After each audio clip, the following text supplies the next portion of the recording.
We gather to hear a story that we have already gathered to share, like last year and the year before, but at least we're inside this time and not just on Zoom. We gather year after year to tell this same story. You come even though we've heard it, and I don't think it's just because there's an opportunity to wear a bonnet.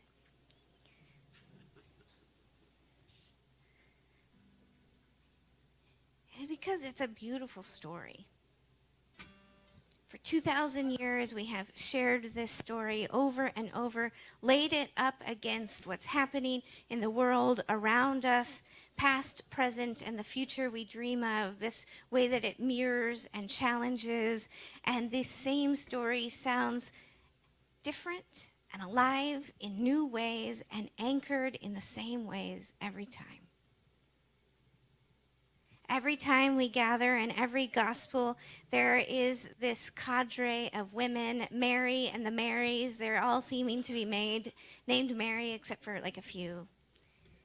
And they are always the first ones there. They have stayed through the hell of the state torture and violence. They are prepared to go to battle with Rome. At the very least, they shall inter this body of this man that they love and care for.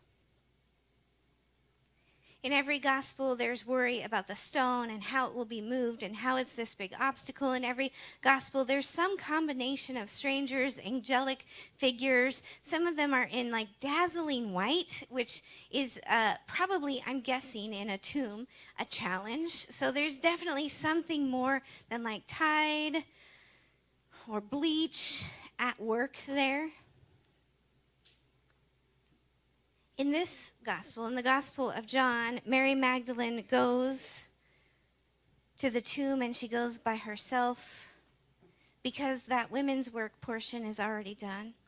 Joseph of Arimathea and Nicodemus, the disciples who are in the fringe, who come at night, who have privilege, who are sort of measuring their participation, they take care of it.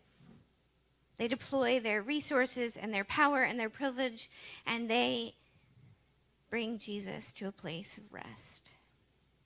So Mary Magdalene goes just out of a desire to be there.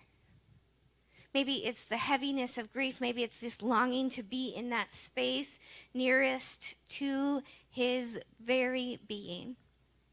And when she arrives, there's something wrong, and that probably is par for the course, given where they are. And she goes back to find the disciples, and Peter and the beloved disciple, they come with her, and they check it out. And this I like to remind us all, it's the only place in the Bible where there's running. Easter involves running. And so and also the Gospel of John, just friendly reminder, Peter loses the race. They race in, but Peter doesn't like pause at the entry to a tomb that is empty and should have a body. He just goes. He just goes like classic Peter, and then probably taking deep breaths says, yeah, true story, Mary.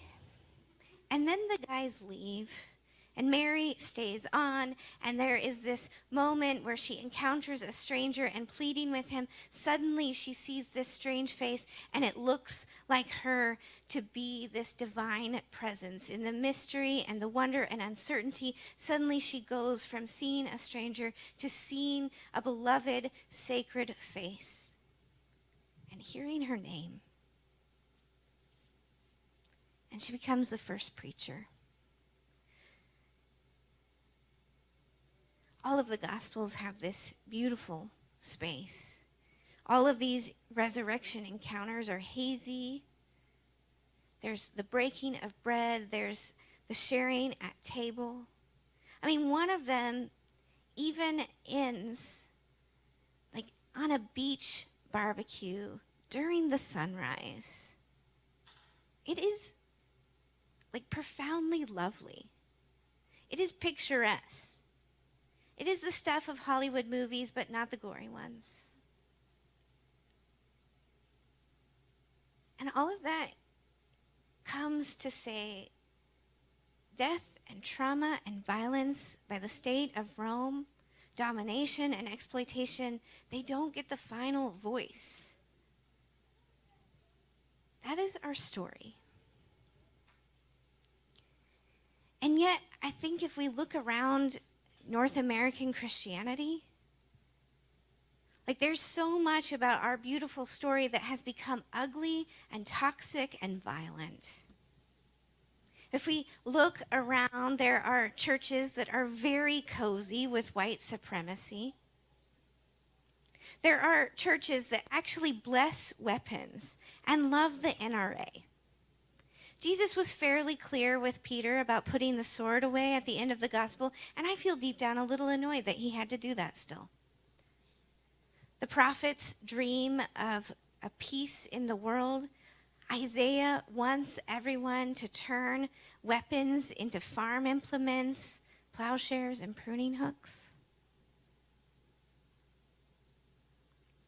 It is this beautiful story that has become entwined with power over others, with Christian soldiers, with blessings of control.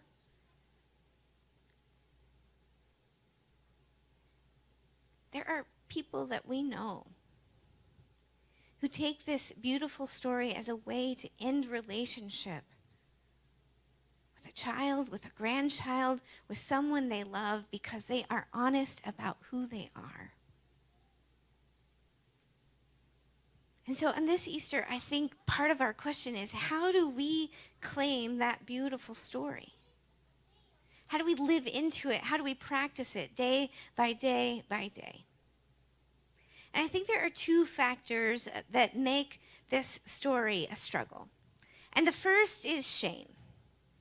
This sense that we are unworthy and gross and ugh. And shame, as Brene Brown reminds us so helpfully, is different from guilt. Like guilt is born out of this love that you are lovable and loved, and so maybe you can love yourself better. Maybe you can love the world better. Guilt comes out of that space of love.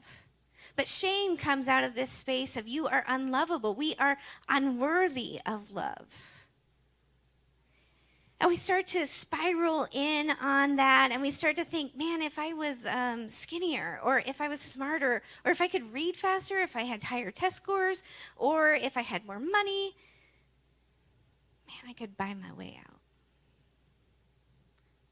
And when we are spiraling down into those spaces of shame and not doing any kind of work on our own with it, it becomes really easy for us to not only judge ourselves, but everyone else. And it's probably not hard. Like, you just drive down the interstate, there's plenty of reasons to judge people. You walk down the neighborhood, there's people who did not pick up their dog stuff. And, like, that's not even getting to Putin. It is rough. So there's that space of individual shame and individual work, but I don't think that it's just that. Like, I don't think it's an accident that Christianity so often invites us to look at this kind of personal, individual salvation, this personal, individual space. I don't think it's an accident. See, about 300 years after the first Easter, we become a part of the Roman Empire. The Christian church goes from oppressed and nobodies and in danger of their lives to right on top. Because Constantine goes into battle under a Christian flag, which I find to be not only offensive, but ironic. The very state that kills Jesus marches in violence under his name. Christianity becomes the empire. It becomes part of it. It becomes part of the colonizing of the rest of Europe. It becomes part of how we transform the landscape around us. Not even 100 years later do we have the story of Augustine or Augustine, whichever you would like. I've had professors say it both ways, and I don't really care that much. So however you prefer, Augustine looks around at himself and at his neighbors and is like, you know what? Original sin really makes sense. To quote Eddie Izzard, he comes up with this hellish idea that we are inherently bad from the very start, awful, ugly, disgusting, no good. And we need this very particular salvation. About 500 Easters have happened, and the church will have what's called a church council meeting, which is thrilling. It does happen to be in the south of France, which I would prefer to go to, because often we end up in Topeka, and the only thing good to all the Kansans, I know, the only thing good for me about Topeka is that it's not Wichita. And so, but send me to Orange, I'll be fine. They meet, and the agenda is about this new doctrine of original sin, the arguments over original sin. And guess what else just happens to be on the agenda? Banning women's ordination in the Western Church. 500 years after the first Easter. It takes another 100 years, and they have to ban women's ordination again because, it just didn't stick. And ladies keep talking, apparently. 800 years after the first Easter, the church starts getting back into empire in a more official capacity. You have princes and you have bishops and you have prince bishops, but now you have this Holy Roman Emperor. Charlemagne is blessed by the Pope. Charlemagne, in the name of Jesus, will go out in conquest and domination. He will end the lives of entire villages because they will not convert to Christianity. And when I say Christianity, I mean his style of Christianity. They are already Christians practicing orthodoxy. The theologians who can figure out how to make this violence okay, they get promoted. And those who cannot, and those who grapple with it and struggle with it, they get demoted at best. A theology of killing becomes not just about homicide, but malicide, the killing of evil, right? Charlemagne is killing evil, people who will not convert to Christianity. About 1,000 Easters or 1,100 Easters pass, and the Western Church starts marching in battle. Crusades to kill evil. Salvation becomes only about what is on high, like an eternal reward, like God is up there working a big board of demerits and seeing just exactly how bad we all are. The original symbols of Christianity that center around shells and water and sheep, that early space of art that is beautiful and life-giving is replaced with these images of a man who is killed violently and bloodied by the state in the front of every church. We sanctify violence. We name it and claim it as holy. Our faith has this toxic residue from these notions of violence and domination. These notions that salvation is individual and not communal, this space where salvation is not about healing. Welcome.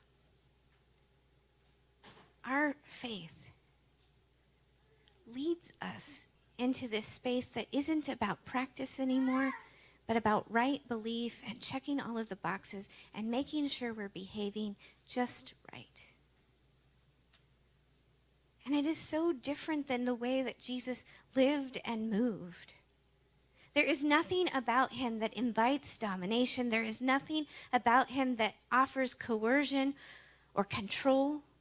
There is nothing that limits or hinders. He doesn't even press hard on disciples and friends. He invites. There are no sticks. It is all carrots. Every generation of Christians have had to speak up for this core and kernel of the beautiful story. Dr. King did it in our country. Dietrich Bonhoeffer did it in the face of Nazi Germany. Hildegard of Bingen did it, writing every pope and priest and prince and telling them what she thought. St. Bridget did it, setting the table wide and inviting everyone in. And now it is our turn to claim this beautiful story, to live into it. We are in a world where people are holding it up and holding this heaviness. Maybe you know someone, or maybe you have interacted with someone who is carrying such a burden of such an ugly story and believing that God is so violent. I grieve for this heaviness that separates people from their children, this heaviness that keeps them bound up. And so this Easter, I wonder what it would mean for us to live into this beautiful story, moment by moment, practice by practice, day by day. May we have the courage. May it be so. Amen.